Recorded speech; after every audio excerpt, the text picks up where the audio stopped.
Gall stones यानी पित्ताशय में पथरी, ये काफ़ी कॉमन प्रॉब्लम है, काफ़ी ज़्यादा लोगों को होती है। इसके बारे में हमने ऑलरेडी डिटेल वीडियोस किया है। आज हम स्पेसिफिकली बात करेंगे कि पित्ताशय में अगर पथरी हो तो क्या क्या तरह का आपको खाना खाना चाहिए जिससे फ़ायदा होगा और कौन कौन से तरह का खाना खाने से नुकसान होगा, इस बारे में बात करेंगे। बेसिकली गॉल स्टोन्स यानी पित्ताशय में जो पथरी होती है वो ज़्यादातर कोलेस्ट्रॉल मेटाबॉलिज्म से रिलेटेड चीज़ें हैं। तो जो भी चीज़ें आपके लिए हेल्दी कोलेस्ट्रॉल लेवल्स को मेंटेन करने में मदद करेगी, वो चीज़ें आपकी कोलेस्ट्रॉल लेवल्स को कम करने में मदद करेगी, वो चीज़ें गॉल स्टोन्स में भी कुछ हद तक मदद करेगी। हालांकि ऐसा नहीं कह रहा हूँ कि कोलेस्ट्रॉल वाली मेडिसिन से आपका पित्ताशय की पथरी चली जाएगी या उसको पूरी तरह से ठीक हो जाएगी, या कोलेस्ट्रॉल आपने कम कर लिया तो कभी पथरी नहीं होगी। पर हाँ, डाइट का और इस लाइफस्टाइल मॉडिफिकेशन का इसमें कुछ रोल है। पूरी तरह से 100% ये इफेक्टिव है ऐसा नहीं क्लेम कर रहा हूँ। इसको आप फॉलो करेंगे तो लॉन्ग टर्म पित्ताशय में पथरी होने का चांस कम रहेगा।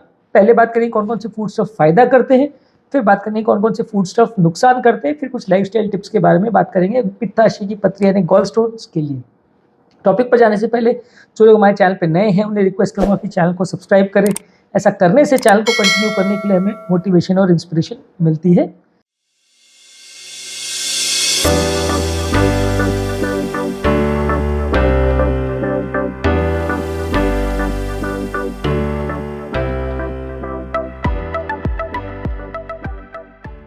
आते हैं बेस्ट फूड्स पर। देखिए, ओवरऑल हेल्थ के लिए सबसे ज़्यादा माना जाता है कि फल सब्जियों को अगर आप ज़्यादा खाते हैं तो वो आपके लिए अच्छा है हर तरह की चीज़ों के लिए।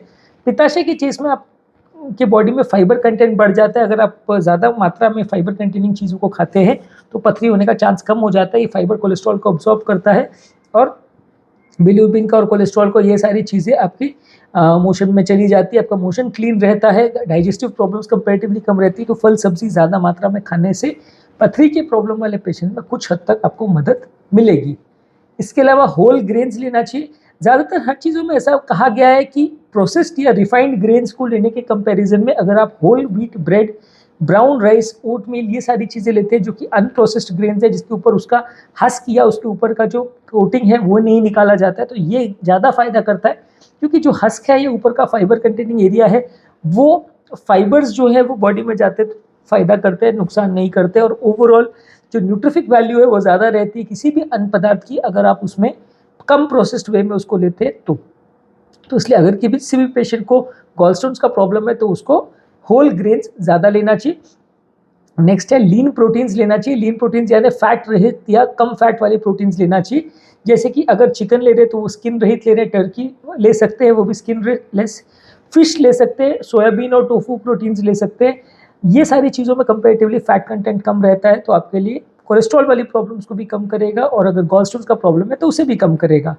दूध वाले प्रोडक्ट्स भी आप ले सकते हो, लेकिन उसमें मलाई निकाल के लीजिए। जितना फैट फ्री मिल्क या स्किम मिल्क आप लेंगे उतना आपकी बॉडी में कैल्शियम अच्छा इंप्रूव होगा और गॉलस्टोन्स को कम करने में मदद करेगा।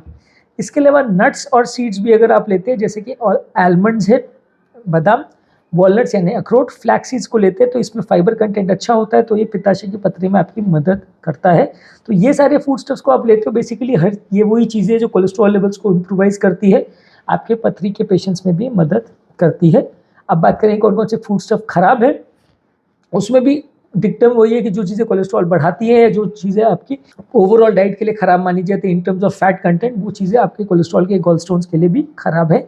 फ्राइड फूड अगर आप ज़्यादा लेते हैं, जैसे चिकन है, फ्रेंच फ्राइज़ है, ये ज़्यादा मात्रा में आप ले रहे हैं, फ्राइड चिकन अगर ले रहे हैं तो उसमें ऑयल कंटेंट ज़्यादा होता है, तो कोलेस्ट्रॉल के लिए ख़राब है, पथरी के लिए भी ख़राब है।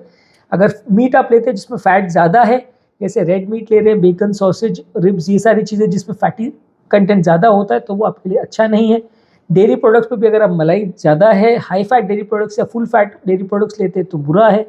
जो भी प्रोसेस्ड फूड्स है जिसमें नमक और शुगर ज़्यादा से डाला हुआ है, चिप्स, कुकीज़, कैंडीज और इस तरह के प्रोडक्ट्स है, वो भी पथरी के पेशेंट्स के लिए नुकसानदायक है। इसके अलावा अगर आप अल्कोहल लेते हैं तो अल्कोहल भी ओवरऑल ज़्यादा मात्रा में अगर आप ले रहे हैं तो पथरी के पेशेंट्स के लिए नुकसानदायक है। जो लोग भी ज़्यादा मात्रा में अल्कोहल ले रहे हैं तो वो अच्छा नहीं है। तो आज हमने बात की कौन कौन से फूड स्टफ्स पित्ताशय की पथरी यानी गॉल स्टोन्स वाले पेशेंट के लिए अच्छे हैं, बाद में बात की कौन कौन से फूड स्टफ्स बुरे हैं। अब बात करेंगे कौन कौन से लाइफस्टाइल मॉडिफिकेशंस है जो पित्ताशय की पथरी यानी गॉल स्टोन वाले पेशेंट्स के लिए अच्छे हैं। सबसे पहले आप हेल्दी वेट बॉडी का मेंटेन करें। जो लोग का भाई वजन जाता है उनको पथरी होने का प्रॉब्लम ज़्यादा हो सकता है। अगर आप हेल्दी वेट मेंटेन करेंगे, रेगुलर एक्सरसाइज करेंगे तो पथरी होने का चांस कंपैरेटिवली कम हो जाएगा। एक्सरसाइज में वॉकिंग, रनिंग, जॉगिंग, योगा, प्राणायाम, हर तरह की एक्सरसाइज करिए जो भी बॉडी वेट को कम करने में मदद कर रही है, वो सारी एक्सरसाइज आपको फायदा करेगी, पथरी को कम करने में मदद करेगी। नेक्स्ट इंपॉर्टेंट टिप है, पानी ज़्यादा पीजिए। अगर आप पानी ज़्यादा पीते हो तो वो डाइजेशन को भी अच्छा करता है, सारे मोशन के रास्ते जितने भी टॉक्सिक पदार्थ होते हैं वो निकल जाते हैं, और बाइल जो है, जो हमारे आंतों में होता है, वो पानी के जरिए फ्लश आउट हो जाता है, जिसकी वजह से पथरी होने का चांस कम होता है। इसके अलावा अल्कोहल जो भी ले रहे हैं, अगर आप अल्कोहल ज़्यादा मात्रा में लेते हैं तो वो पथरी को बढ़ाता है, इसलिए अल्कोहल को मैक्सिमम दिन भर में 1 ड्रिंक से ज़्यादा नहीं लेना चाहिए। हम तो उससे भी कम ले, वैसा रिकमेंड करते हैं। स्मोकिंग के लिए भी वैसा ही है कि जो लोग ज़्यादा स्मोक करते हैं वो ओवरऑल हेल्थ के लिए बुरा है। ज़्यादा मात्रा में आप स्मोकिंग करेंगे, ज़्यादा स्मोकिंग करेंगे तो वो हेल्थ के लिए बुरा है हर तरह से, और पथरी वाले पेशेंट्स के लिए भी वो बुरा है।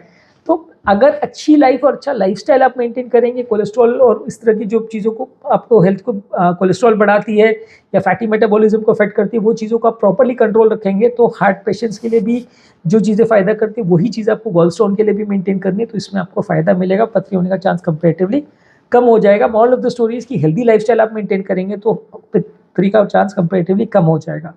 यदि इस टॉपिक को संबंधित आपकी कोई कमेंट्स, क्वेरी, सजेशन है, कोई और टॉपिक्स पर आप चाहते हैं वीडियोस बनाए, कोई पेशेंट रिलेटेड क्वेरीज है, तो नीचे कमेंट सेक्शन में उनके बारे में बताइए, हम उन्हें कवर करने का प्रयास करेंगे। अंत में मैं डॉक्टर नवीन अग्रवाल तहे दिल से आपका शुक्रिया अदा करूँगा कि आपने इस टॉपिक को एंड तक देखा। चलो, हमारे चैनल पर नए हैं, उन्हें रिक्वेस्ट करूँगा कि चैनल को सब्सक्राइब करें। ऐसा करने से चैनल को कंटिन्यू करने के लिए हमें मोटिवेशन, इंस्पिरेशन मिलती है। रेगुलर बेस पे हम चैनल पे यूट्यूब शॉर्ट्स और फेसबुक, इंस्टाग्राम पे रील्स अपलोड कर रहे हैं, जिसमें सारे टॉपिक का 1 मिनट इंपॉर्टेंट पॉइंट्स या ब्रीफ समरी हम आपको देते हैं। इसे आप हेल्थ टिप्स की तरह सोशल मीडिया ग्रुप्स और फ्रेंड, फैमिली, रिलेटिव्स के साथ शेयर कर सकते हैं। टॉपिक ढूंढने में दिक्कत नहीं हो, इसलिए चैनल को हमने प्लेलिस्ट में डिवाइड किया है। बीपी, शुगर, कोलेस्ट्रॉल, अलग तरह के प्लेलिस्ट बनाए हुए हैं। जिस भी तरह के टॉपिक में आपको इंटरेस्ट है उसके प्लेलिस्ट पर जाइए, क्लिक करिए, तो आपको उससे रिलेटेड हमारे चैनल पर जो भी वीडियोस अवेलेबल है वो मिल जाएंगे, तो आपको ज़्यादा ढूंढने की मेहनत नहीं करनी पड़ेगी, ज़्यादा टाइम वेस्ट नहीं होगा।